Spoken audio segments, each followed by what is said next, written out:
नमस्कार, मैं रवीश कुमार। खोजी पत्रकारिता को लेकर भारत के चीफ जस्टिस के बयान पर उसी तरह की प्रतिक्रिया आई जिस तरह दुनिया भर के खोजी पत्रकारों की मदद के लिए फंड बनाने के बाद अमेरिकी राष्ट्रपति जो बाइडेन को कड़े सवालों का सामना करना पड़ रहा है। दोनों मामलों को एक तराजू में नहीं रख सकते, लेकिन दोनों ही मामले मीडिया के भीतर गायब हो चुकी खोजी से लेकर सामान्य पत्रकारिता की बहस को पब्लिक के बीच लाने में मदद जरूर करते हैं। भारत में तो खोजी क्या, रूटीन पत्रकारिता गायब है। बात खोजी की हो रही है तो आज ही एक खोजी रिपोर्ट आई है वॉशिंगटन पोस्ट में। भीमा कोरेगांव केस के अभियुक्तों के इलेक्ट्रॉनिक सबूतों को लेकर पत्रकार नेहा मसीह की यह तीसरी बड़ी रिपोर्ट है। क्या इस तरह की कल्पना भी भयानक नहीं है कि आपके लैपटॉप में कोई स्पाईवेयर, जासूस प्रवेश कर जाए, आपकी तरफ से किसी को मेल भेजने लगे और उसमें किसी आतंकी योजना का जिक्र कर दे और कुछ दिनों बाद आतंकी साजिश के आरोप में आप गिरफ्तार हो जाएं। इस रिपोर्ट से केवल जेल में बंद किसी व्यक्ति के जीवन के सवाल नहीं जुड़े हैं, बल्कि सिस्टम की वैधता को भी गंभीर चुनौती मिलती है। क्या किसी को इस तरह से आतंक के केस में फंसाया जा सकता है? जून 2018 से भीमा कोरेगांव केस में बंद रोना विल्सन अकेले नहीं हैं। अन्य अभियुक्तों के सबूतों के साथ छेड़छाड़ की फोरेंसिक रिपोर्ट कई बार आ चुकी है। 3 इंटरनेशनल फोरेंसिक लैब की जांच में पाया गया है कि रोना विल्सन के फोन और लैपटॉप में संदिग्ध दस्तावेज डाले गए और फोन की जासूसी की गई। रोना विल्सन के फोन का बैकअप डेटा मौजूद होने के कारण फोरेंसिक जांच हो पाई है। उनके वकीलों ने एमनेस्टी इंटरनेशनल सिक्योरिटी लैब को जांच के लिए सबूत दिए। एमनेस्टी ने अपनी जांच में पाया कि गिरफ्तार करने से कुछ समय पहले रोना के फोन में पेगासस सॉफ्टवेयर से छेड़छाड़ की गई थी। जुलाई में जब ग्लोबल मीडिया कंसोर्टियम और वायर ने मिलकर पेगासस पर रिपोर्ट छापी, तब यह बात सामने आई कि भीमा कोरेगांव के कई अभियुक्तों के नंबर पेगासस की संभावित सूची में हैं। इन आरोपियों में रोना विल्सन पहले हैं जिनके फोन में पेगासस होने की पुष्टि हो रही है। इसी साल फरवरी में नेहा मसीह ने वॉशिंगटन पोस्ट में एक और रिपोर्ट लिखी थी कि अमेरिका की फोरेंसिक जांच करने वाली कंपनी आर्सेनल ने भी पाया है कि रोना विल्सन के लैपटॉप में 2 साल से कोई जासूसी सॉफ्टवेयर घुसा हुआ था। किसी अज्ञात जासूस ने रोना के ईमेल से माओवादी संगठनों को पत्र लिखा और कुछ समय बाद रोना विल्सन आतंक के आरोप में गिरफ्तार हो गए। इस रिपोर्ट में एनआईए का बयान छपा है कि जांच एजेंसी उसी लैब से रिपोर्ट लेती है जिसे कोर्ट मान्यता देता है। खुद आईफोन बनाने वाली कंपनी एप्पल ने माना है कि पेगासस स्पाईवेयर से उसके उपभोक्ताओं के फोन हैक किए गए हैं। एप्पल ने पेगासस बनाने वाली कंपनी एनएसओ पर हर्जाने के लिए मुकदमा किया है। क्या अब भी सरकार या जांच एजेंसी यह नहीं मानेगी कि रोना विल्सन या अन्य लोगों के फोन में छेड़छाड़ हुई होगी और संदिग्ध दस्तावेज प्लांट किए गए होंगे? दुनिया भर के देश इसी एमनेस्टी इंटरनेशनल सिटीजन लैब की रिपोर्ट के आधार पर अपने देश में जांच कर रहे हैं। अमेरिका ने एनएसए को बैन कर दिया है, तो भारत सरकार को संदेह तक नहीं होने के क्या कारण हो सकते हैं? राज्यसभा में सरकार ने कहा है कि पेगासस बनाने वाली कंपनी पर बैन लगाने का कोई विचार नहीं है। जिस देश में पोस्टमार्टम रिपोर्ट से लेकर तमाम रिपोर्ट मैनेज हो जाती हो, उस देश में अगर किसी और एजेंसी से सवाल उठ रहे हैं तो क्या जांच एजेंसी और कोर्ट को उसका संज्ञान नहीं लेना चाहिए? रवीश, अरिस्टोटल ने कहा था कि पब्लिक किसी आर्टिस्ट या मैन ऑफ लेटर से बेटर जज है आर्ट या लिटरेचर की। ये सेक्शन 45 है इंडियन एविडेंस एक्ट का, जो एक्सपर्ट एविडेंस को रेलिवेंट बनाता है कि अगर कोई क्वेश्चन ऑफ साइंस है, आर्ट है, फॉरेन लॉ है, तो जो उसका एक्सपर्ट है उसकी एविडेंस ली जा सकती है। फिर सेक्शन 45A ये कहता है कि अगर कंप्यूटर में स्टोर्ड कोई डेटा है, उसकी एविडेंस देनी है तो opinion of examiner of electronic evidence, जो आईटी एक्ट के सेक्शन 79A के तहत सेंट्रल गवर्नमेंट ने नोटिफाई किया होगा, उसका ओपिनियन लिया जाएगा। लॉ में कहीं यह बार नहीं है कि किसी फॉरेन एक्सपर्ट्स की एविडेंस रिकॉर्ड ना की जाए। आज तो वीडियो एविडेंस भी रिकॉर्ड होती है, वहीं से बैठे बैठे एविडेंस दी जा सकती है।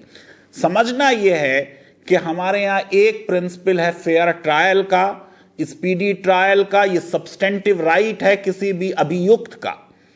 फिर यह मुद्दा आता है कि क्या बेनिफिट ऑफ डाउट भी डिनाई किया जा सकता है।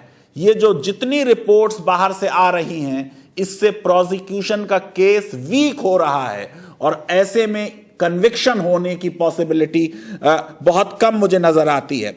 अब आप देखिए कि जो एक्सपर्ट एविडेंस है वो अगर कोई चश्मदीद गवाह है तो उसके सामने रिजेक्ट की जाती है। एरिस्टोटल की ही तरह हमारे यहां भी देश का कानून यह है, Ganesh Dutt versus state of Uttarakhand का जजमेंट है कि चश्मदीद गवाह की जो एविडेंस है वो ज्यादा इंपॉर्टेंट है। गवाह कह रहा था कि गन शॉट्स थे, मेडिकल रिपोर्ट थी कि कोई इंजरी नहीं है, गवाह की बात मानी गई। इसी तरह राजेंद्र प्रहलाद राव का केस है जिसमें फॉरेंसिक एविडेंस ये कह रही थी कि कोई एविडेंस रेप और मर्डर की नहीं है, लेकिन सर्कमस्टांशियल एविडेंस ये थी कि रेप और मर्डर हुआ है। कोर्ट ने फॉरेंसिक एविडेंस रिजेक्ट की। वॉशिंगटन पोस्ट की 3-3 खोजी रिपोर्ट हवा में नहीं है। 3-3 इंटरनेशनल फोरेंसिक लैब की जांच दावा कर रही है। ये वो लैब है जिनकी रिपोर्ट को दुनिया की कई सरकारें गंभीरता से लेती हैं। आर्सेनल की रिपोर्ट के आधार पर ही टर्की में कई पत्रकारों की जान बची थी। रोना विल्सन के मामले में जिस आर्सेनल ने फोरेंसिक रिपोर्ट दी थी, उसी की रिपोर्ट के आधार पर टर्की की न्यूज वेबसाइट ओडीए टीवी के 13 पत्रकारों को आतंक के आरोप में 6 साल जेल में बिताने के बाद रिहा किया गया था। इन पत्रकारों पर एक आतंकी संगठन का समर्थन करने का आरोप लगा जो सरकार का तख्ता पलट करना चाहता था।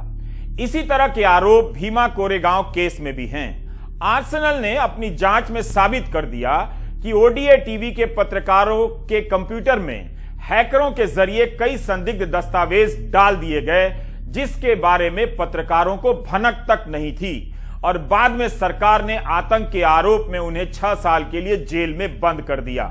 अमेरिका की फोरेंसिक कंपनी की रिपोर्ट के आधार पर टर्की की अदालत ने इन सभी को रिहा किया है। भारत सरकार पनामा पेपर्स के मामले में जांच कर रही है। पनामा पेपर्स भी international consortium of investigative journalist ने खोज निकाला था। इसमें दुनिया के 180 से अधिक समाचार संगठनों के पत्रकारों ने मिलकर करोड़ों रिकॉर्ड छान मारे थे।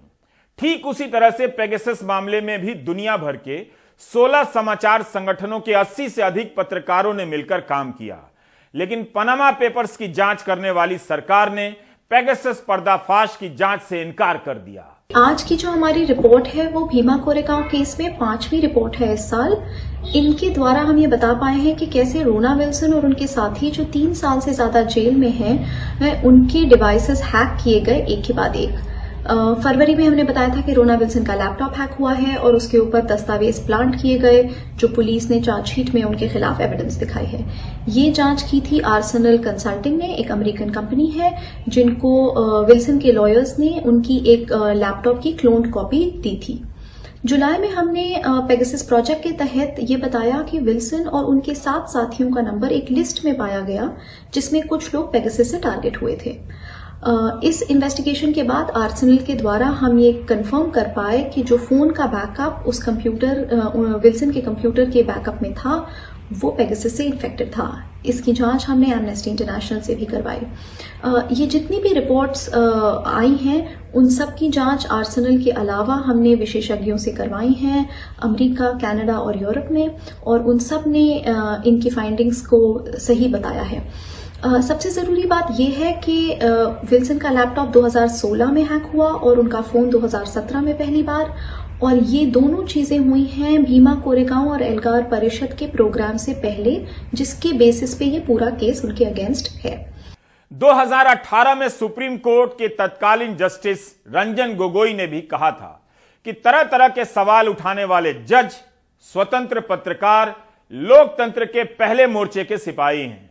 भारत के मौजूदा मुख्य न्यायाधीश एनवी रमना ने भी कहा है कि खोजी पत्रकारिता मीडिया से गायब होती जा रही है। I am reminded what Gandhiji said about newspapers. I quote, "The newspaper should be read for the study of facts. They should not be allowed to kill the habit of independent thinking." Unquote. I hope the media introspects and tests itself against these words of Mahatma. रूस के पत्रकार Dmitry Muratov को Nobel शांति पुरस्कार मिला है। उन्होंने अपना पुरस्कार दुनिया भर के खोजी पत्रकारों के समुदाय को समर्पित किया है। पिछले 15 साल में दिमित्री मुरातोव की समाचार एजेंसी नोवाया गजेटा के 6 खोजी पत्रकारों की हत्या हुई है। इस भ्रम में मत रहिएगा कि सरकारों को प्रेस का ख्याल आ गया है। उन्हें पता है कि भारत के किसानों की तरह दुनिया की जनता मीडिया के खेल को समझ गई है और जनता जानती है कि किसकी वजह से मीडिया का सत्यानाश हुआ है। जो बीमारी का कारण है वही आला लेकर डॉक्टर बना घूम रहा है, तो सावधान रहिएगा। इसीलिए सरकारें मीडिया को लेकर इन दिनों अच्छा बोल रही हैं। डेमोक्रेसी समिट में प्रधानमंत्री मोदी ने मुक्त प्रेस को लोकतंत्र के लिए जरूरी बताया है, जबकि मई 2019 में प्रधानमंत्री ने इंडियन एक्सप्रेस के राजकमल झा और रविश तिवारी को दिए एक इंटरव्यू में एक बात कही थी। जब प्रधानमंत्री अपने कैबिनेट की बैठकों की तारीफ कर रहे थे, तब एक सवाल आता है। सवाल यह है कि लेकिन हमें न्यूज के रूप में क्या मिलता है। अंग्रेजी में था, but what do we get as news. इसके जवाब में प्रधानमंत्री कहते हैं, यह आपकी समस्या है। मैं अलोकतांत्रिक नहीं हूं। मैं दिल्ली में 250 लोगों से 3 घंटे के लिए मिला हूं। सबसे खुली चर्चा हुई है। मैं मानता हूं कि मीडिया में सरकार की सोच के साथ साथ लोगों की सोच भी पारदर्शी होनी चाहिए। खबर छपती है या नहीं, लोकतंत्र में यही एक चीज नहीं है। 7 दिन पहले प्रधानमंत्री मोदी जिस मुक्त प्रेस को लोकतंत्र के लिए अनिवार्य बता रहे हैं, उन्हीं का यह बयान है कि खबर छपती है या नहीं, लोकतंत्र में यही एक चीज नहीं है। प्रधानमंत्री नरेंद्र मोदी ने 7 साल में एक भी खुली प्रेस कॉन्फ्रेंस नहीं की है। काशी कवरेज के समय 2 दिनों तक लगातार टीवी पर रहते हैं, लेकिन उन्हें लेकर एक सवाल नहीं उठाया जाता है कि इतना आलीशान भव्य समारोह क्यों हो रहा है, किसके खर्चे पर हो रहा है।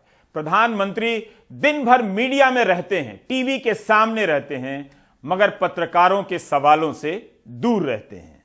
CNN is fake news. I don't take questions. Don't be rude. No, I'm not going to give you a question. I'm not going to give you a question. Can you stay categorically? You are fake news. I think you should let me run the country. You run CNN. All right. And if you did it well, your ratings would be much better. If I may ask one other question, Mr. President, if I may ask one other question, are you worried? That's enough. That's enough. Mr. President, you are a rude, terrible person. You shouldn't be working for CNN. America के पूर्व राष्ट्रपति हर दिन media को fake कहा करते थे, CNN को fake news कहा करते थे, लेकिन उनके व्हाइट हाउस में प्रेस कॉन्फ्रेंस कभी बंद नहीं हुई।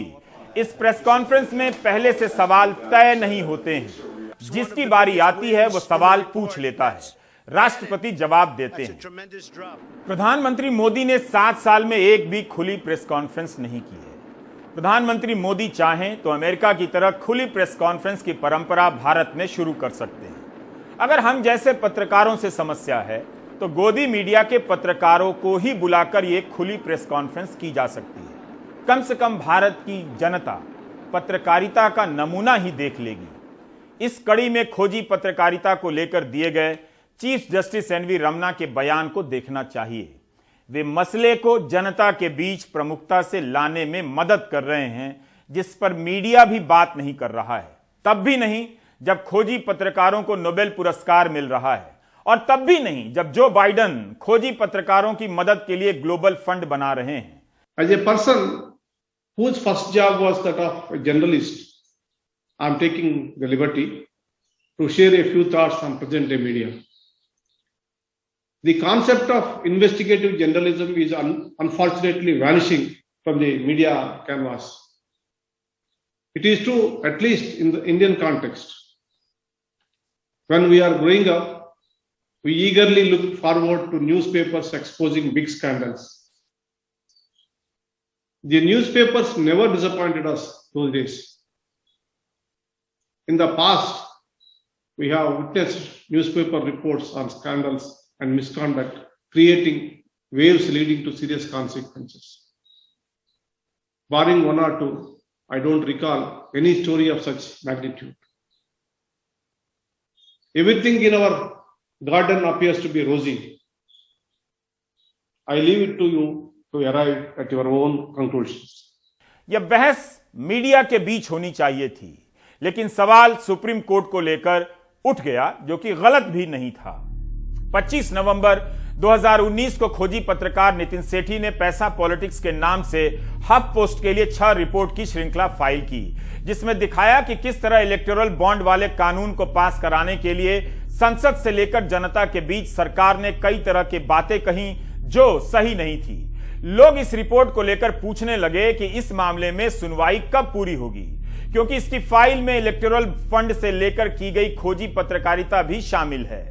हाल के दिनों में कई मामलों में कोर्ट ने कई पत्रकारों की गिरफ्तारियों पर रोक लगाई है, लेकिन पत्रकार सिद्दीक कप्पन का मामला कहीं ज्यादा बड़ा प्रश्नवाचक चिन्ह खड़ा करता है। इन सब अंतर विरोधों के बीच सुप्रीम कोर्ट लगातार मीडिया के खोखलेपन को उजागर कर रहा है। कोर्ट के ही फैसले बता रहे हैं कि पुलिस किस तरह से पत्रकारों को फंसा रही है। पत्रकारिता करना जेल जाना और मुकदमों से उलझना हो गया है, और इस बहस से सरकार चुपचाप गायब है। प्रधानमंत्री मोदी जो बाइडेन के सम्मेलन में बोल आते हैं कि मुक्त प्रेस लोकतंत्र के लिए अनिवार्य है, वही प्रेस उन्हें हेडलाइन भी बना देता है, लेकिन इन सब बातों पर वे कभी नहीं बोलते हैं। इसी साल 26 अगस्त को जम्मू कश्मीर हाईकोर्ट के जस्टिस रजनीश ओसवाल ने कहा था कि प्रेस की आवाज दबाने के लिए एफआईआर एक मॉडल बन गया है। पत्रकार आसिफ इकबाल नायक ने 19 अप्रैल 2018 को जम्मू के अखबार अर्ली टाइम्स में एक रिपोर्ट छापी। अख्तर हुसैन नाम के शख्स के साथ पुलिस हिरासत में टॉर्चर हुआ। पुलिस ने पत्रकार पर ही केस कर दिया। जस्टिस रजनीश ओसवाल ने कहा कि पुलिस ने आसिफ को चुप कराने का एक नायाब तरीका निकाला है, जो कि निसंदेह प्रेस की आजादी पर हमला है। मानहानि के मुकदमों, फर्जी एफआईआर, बात बात में यूएपीए के मामले दर्ज किए जा रहे हैं। पत्रकारों को कोर्ट का चक्कर लगवाकर परेशान किया जा रहा है। सिस्टम को कुछ महीने बाद केस के फर्जी साबित होने से कोई फर्क नहीं पड़ता। आखिर डॉक्टर कफील खान के मामले में इलाहाबाद हाई कोर्ट और सुप्रीम कोर्ट दोनों ने माना कि अवैध रूप से एनएसए लगाया गया है, लेकिन उस अधिकारी के खिलाफ कुछ नहीं हुआ जिसने अवैध रूप से एनएसए लगाया। अदालत से जवाबदेही मांगी जानी चाहिए, लेकिन बहस की दिशा अदालत की तरफ नहीं, मीडिया के भीतर होनी चाहिए। खोजी पत्रकारिता को लेकर तमाम बड़े न्यूज चैनलों में सरकार के भीतर से खोज कर लाने वाली खबरें गायब हो गई हैं। इक्का दुक्का पत्रकार बचे हैं जो ये काम कर रहे हैं। द रिपोर्टर्स कलेक्टिव में ही नितिन सेठी और श्री गिरीश जलिहल की रिपोर्ट बता रही है कि दाल की खरीद के नियमों में पारदर्शिता नहीं होने के कारण दाल मिल मालिकों को 4,500 करोड़ से अधिक का फायदा हुआ है। द रिपोर्टर्स कलेक्टिव ने नीलामी के दस्तावेजों की जांच के बाद पाया कि दाल खरीदने वाली सरकारी एजेंसी ने 2018 से लेकर अब तक 1000 बार से अधिक नीलामी की है। उसमें कीमतों की न्यूनतम सीमा तय नहीं की गई, जिसके चलते मिल मालिकों को लाभ छिपाने का मौका मिला। रिपोर्टर्स कलेक्टिव ने जो दस्तावेज देखे हैं उन्हें हमने नहीं देखे, यानी हम सत्यापित नहीं कर सकते, लेकिन इस तरह के दस्तावेजों को देखने परखने के लिए खास तरह के कौशल की जरूरत होती है। ऐसी रिपोर्ट केवल दिन रात की मेहनत से तैयार नहीं होती। पत्रकारों को कानून से लेकर कंपनी कानूनों और न जाने कितनी चीजों का ध्यान रखना पड़ता है। केंद्र सरकार की एजेंसी नाफेड ने 2018 से दालों की नीलामी की प्रक्रिया पूरी तरह से बदल दी है। मिल मालिकों को मिलिंग चार्जेस के आधार पर बोली विजेता घोषित किया जाता था, लेकिन नाफेड ने इस आसान प्रक्रिया को पूरी तरह से बदल दिया है। मिल मालिकों को अब न्यूनतम संभावित मूल्य नहीं बताना होता, बल्कि आउटटर्न रेशियो या ओटीआर बताना होता है। इस नीलामी मेथड के अंडर 4,600 करोड़ रुपए से भी ज्यादा रेवेन्यू कमाया गया है। ओटीआर का मतलब है कि मिल मालिक कच्चे माल के तुलना में कितना अंतिम प्रोडक्ट दे सकते हैं। तो अगर 70 किलो प्रोसेस दाल के लिए 100 किलो कच्ची दाल चाहिए तो उसका ओटीआर 70% होगा, लेकिन नाफेड ने ओटीआर पे किसी भी तरह का लिमिट नहीं लगाया। यानी अगर 70 किलो प्रोसेस दाल के लिए 100 किलो कच्ची दाल चाहिए होती तो अब मिलर मुनाफा बढ़ाने के लिए 110 किलो या 120 किलो बताकर भी बोली विजेता बन सकते हैं। ऐसा पहले भी हुआ है। 2015 में सीएजी ने इसी नीलामी पद्धति को क्रिटिसाइज भी किया था। आंध्र प्रदेश में चावल की नीलामी में कम ओटीआर बताकर मिल मालिकों को ज्यादा मुनाफा हुआ था और सरकार को 2000 करोड़ रुपए का घाटा हुआ था। नाफेड आरटीआई एक्ट के अंडर नहीं आता, तो उन्होंने किस बेसिस पे ओटीआर अप्रूव किए ये पब्लिकली पता भी नहीं है। शीघ्र ही जिस खोजी पत्रकारिता की बात कर रहे हैं, जिस किस्म की कहानियां वो बता रहे हैं, ये आसान नहीं है करना, क्योंकि कोई भी सरकार अपने दस्तावेजों में लिख के नहीं बोलती है कि वो चोरी करने वाली है। लेकिन हम जब जानते हैं कि जो भी पार्टी सत्ता में आती है वो इलेक्टोरल बॉन्ड या ऐसे कई प्रकरणों से बहुत अमीर लोगों से पैसा लेके आती है, और कई बार वो ऐसे काम करती है जो उनके मुनाफे के लिए है, नागरिक के लिए नहीं है। खोजी पत्रकारिता इन्हीं सच्चाइयों को निकालने की कोशिश करती है, उन दस्तावेजों को निकालने की कोशिश करती है जिसमें सच्चाई छुपी है, और उनको पढ़ के ये जानने की कि कौन से लॉ तोड़े गए, किन नियमों को मोड़ा गया जिससे कुछ लोगों को मुनाफा हो, आप जैसे और मुझ जैसे टैक्स पेयर्स के पैसे से। खोजी पत्रकारिता में समय लग जाता है, क्योंकि कोई भी फाइल आसानी से नहीं मिलती। कोई सरकार, हम सब जानते हैं, सिर्फ अपने तारीफ में लिखवाना चाहती है। इस समय मुश्किल है। आज ही कल के दिनों में सुप्रीम कोर्ट के चीफ जस्टिस ने बोला था कि आजकल ऐसी खोजी पत्रकारिता हो नहीं रही है। सच्चाई ये है कि सुप्रीम कोर्ट जैसी संस्थाएं भी जो कॉन्स्टिट्यूशन मांगता है कि हमारी मदद करे, वो आजकल नहीं करती। कुछ साल पहले हमने द रिपोर्टर्स कलेक्टिव ने इलेक्टोरल बॉन्ड्स पे पर्दाफाश किया था, आज तक सुप्रीम कोर्ट ने उस पर अपना ऑर्डर नहीं दिया है। लेकिन हम लोग, चाहे वो द रिपोर्टर्स कलेक्टिव में हो या जहां कहीं और हो, इस किस्म की पत्रकारिता तभी कर पाते हैं जब आप जैसे लोग, दर्शक, सुनने वाले, पढ़ने वाले हमारे साथ खड़े हों। आसान नहीं होता है, क्योंकि महानगरों में ये पत्रकारिता करने से नौकरियां चली जाती हैं, छोटे शहरों में तो जान भी चली जाती है कई बार। लेकिन ये हमारा दायित्व है कि ये सब खबरें हम लाएं आपके लिए।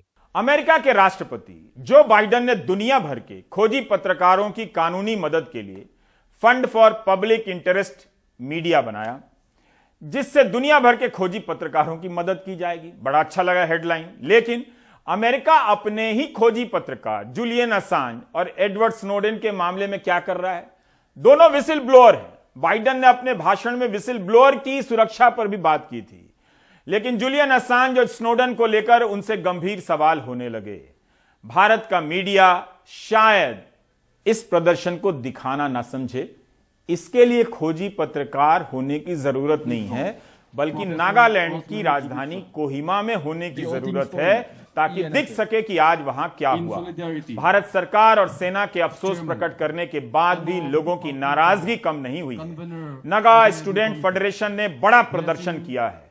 पता चल रहा है कि लोगों की नाराजगी बढ़ती जा रही है। दूर के जिलों में चल रहे प्रदर्शनों की आग अब कोहिमा पहुंच गई है। नागालैंड के मॉन जिले में सेना के हाथों 14 लोगों की हत्या का मामला अभी तक शांत नहीं हुआ है।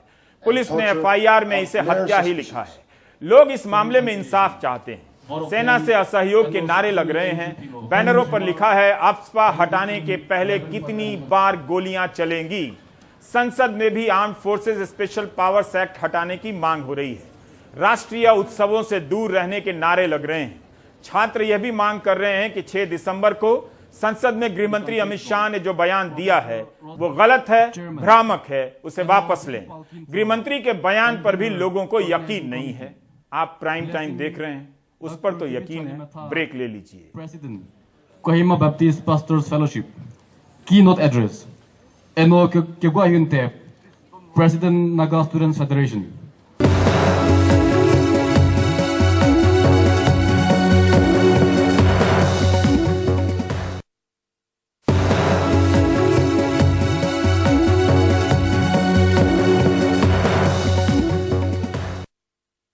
क्या ऐसा हो सकता है कि दवा की पट्टी के पीछे हर टैबलेट पर क्यूआर कोड हो, जिसमें जेनेरिक दवा के नाम से लेकर उसके बनने और समाप्त होने की तारीख लिखी हो?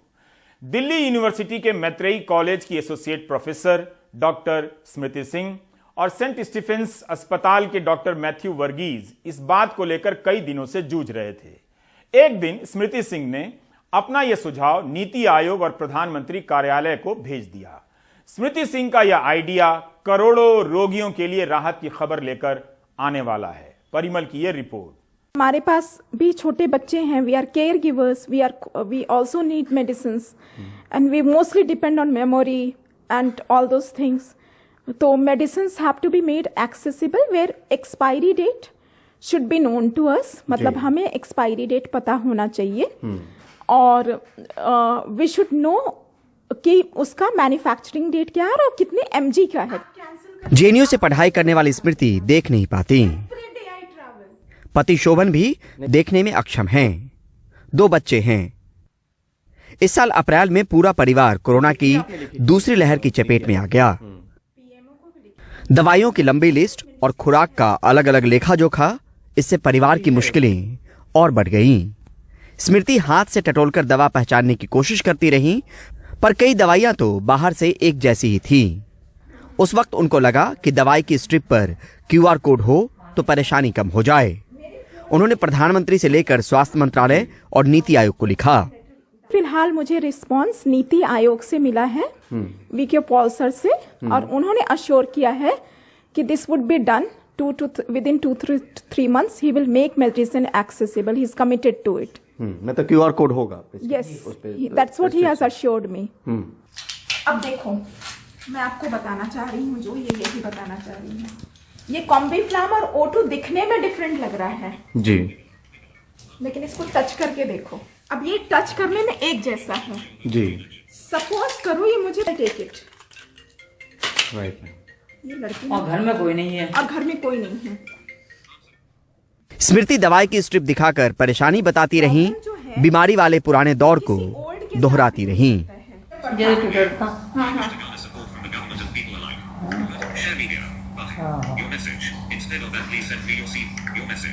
कुछ इस तरह के QR कोड के जरिए मोबाइल पर आने वाले ऑडियो संदेश से इनकी परेशानी कम की जा सकती है। भारत में नहीं देख पाने वालों की तादाद लाखों में है। ऐसे में सरकार के एक फैसले का फायदा सिर्फ इनको ही नहीं, बुजुर्ग से लेकर आम लोगों तक पहुंचेगा। जिस साइज में लिखते हैं वो most people, senior citizens, magnifying glass लेके देखते हैं, पता नहीं चलता, पढ़ा नहीं जाता। और अगर जो डेट वाली हिस्से कट गई तो there is no way of knowing कि उसकी एक्सपायरी डेट क्या है। इसमें एक्सपायरी पता चल जाएगा आपको, मैन्युफैक्चरिंग डेट पता चल जाएगा, टैबलेट साइज पता चल जाएगा, मेजर साइड इफेक्ट्स पता चल जाएंगे, स्पेशल प्रिकॉशंस पता, सब कुछ पता चल जाएगा। और दुनिया में पहली बार होगा। और ये दुनिया में पहली बार ही होगा। समस्या अपने हल और हालात सुधारने को लेकर नई सोच को जन्म देती है। समस्या बड़ी आबादी की है और समाधान छोटा सा। तो सरकार की एक छोटी सी कोशिश बड़ी आबादी की राह आसान करेगी। नई दिल्ली से परिमल कुमार, NDTV इंडिया।